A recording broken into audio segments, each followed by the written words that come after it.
Hi everybody, welcome back to my studio. Today I am actually going to be doing a drawing of some seashells. This is a really good size for a drawing. If you start doing really large drawings, it takes a long time because when you're using pencil as opposed to paint, you want to work on a little bit of a smaller area only because they take so long. You're only using a fine tip as opposed to a broad brush, so that's why when you're drawing you tend to use a smaller area. So 9 by 12 is my preferred size for drawings. I'm going to do these three. The grid is really important in order to get all of your composition just right. Okay, so if I do a landscape I might not worry about a grid, but when I do pet portraits or still lifes or any sort of thing that the size and the representation needs to be really perfect, then I use a grid. So what I do in order to get this grid is I have an app and I've pulled up a picture of the app. So this is in Apple app and it's this one right here. It's called Grid Hashtag. Okay, it has a G in a green background. It's a free app and it's really easy to use. I only need 1, 2, 3, 4, 5, 6, 7 by 1, 2, 3, 4, 5. So a 5 by 7 grid. Now use a ruler and a pencil. This is a 2B. And I'm going to just make a 5 by 7 grid. It will actually be a 9 by 12 grid, and then from there I will figure out what I'm going to do.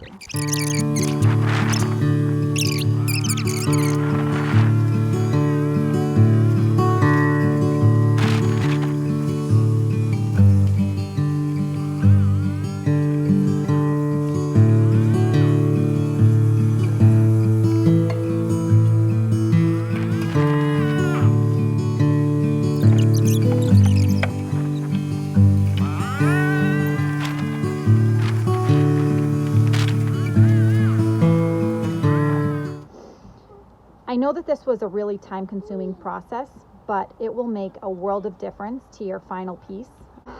I am going to keep in mind that I only have a 5 by 7 picture that I'm drawing. So I don't need to think of all of these kind of outside lines. So 1, 2, 3, 4, 5. That means here and here isn't going to be in the picture, and let's see, 1, 2, 3, 4, 5, 6, 7. And what I then do is I take my eraser and I erase some of these excess lines. All right, now my next step is actually going to be to trace the seashells and just go box by box and transfer exactly what I see on the computer right onto the paper. And after that I can decide whether I'm going to finish the piece in pencil or I'm going to use charcoal or I'm going to use pastel. It really doesn't matter because they all start with pencil. Okay. I prefer using a mechanical pencil. This is a 0.3. These make really nice fine lines, and these are perfect for drawing your initial sketch. So this is what I prefer to use.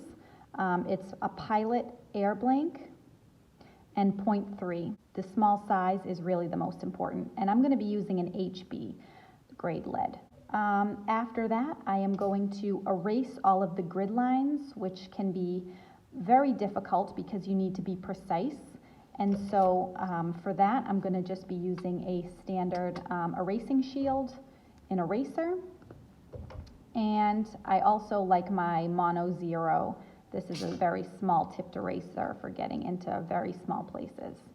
So those are the tools I'm going to be using today, and we will get to the drawing.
that took me a little under half an hour to make, and it is not super detailed, but all of the large shapes are in there, and I'm still not sure which medium I'm going to finish this in. I'm thinking charcoal, but the details and more of the textures can be rendered in the charcoal, so they don't need to be perfect now. As long as the shapes are in, that's my guide, and I can just go from left to right, seashell to seashell, and then I'll be finished. Okay, so before we get started on the actual charcoal piece, I just want to show you the tools that I'm going to be using. So first and foremost will be the charcoal. Now this is a soft charcoal pencil, okay? I don't really have a specific brand that I can recommend. I think that they're all good. I've never used a bad charcoal. So this is just a soft charcoal pencil. I do like the soft as opposed to the hard. I also have a variety of just regular kind of chunks of charcoal. So I also use willow charcoal every once in a while, not very often. I have pieces of white, black, this is a soft variety, and I also have gray. And then I will also be using white charcoal. This is just a pencil, and I keep it in a lead holder. I use so much of the white that it didn't make sense to keep buying the pencils, but the pencils really do the job a little bit better because they're thinner and they can be sharpened. So I do recommend getting the white pencil, but I was just using so many of them that this was more economical. So my tools are going to be paper stump, also known as a tortillon. I also use an eraser. This is a Mono Zero, same one that I used for my sketch. And I also use a kneaded eraser just in order to lift up some of the charcoal in order to add more depth. And then finally, this is just a watercolor paintbrush that I have. I actually prefer to use makeup brushes, but this is going to do the job for today because I couldn't find any makeup brushes. And then this is actually a pastel shaper. I got this from Amazon, but I do think it's going to work well for charcoal today, just again because I can't find my makeup brush. But anyways, those are the tools that I'm going to be using today, so enjoy watching the actual making of the seashells. And before I forget, hit subscribe if you want to see more of my videos. I try to put one out once a week, but it all depends. I use a lot of different mediums, so I never know kind of what I'm going to do week to week, just depending on commissions and what I'm kind of working on. And then also hit like if you like this video, if you want me to keep making more of these type of things. And I appreciate that very much. All right, let's get going on that drawing.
Okay, now the very final thing that I did with this piece is I just took some charcoal and I went all around the outside of the seashells and then just kind of smudged it out just to give it a little bit of a different look. I didn't want it to look so flat. And the very final step I'm going to do is I'm going to just put this UV resistant clear spray on it, and it's going to prevent smudging. It's specifically to maintain light fastness for pastel, for example, or I know people have even used this for watercolor, but I just use it as a final fixative. And so I'm going to lightly spray it, and that is the end of our video.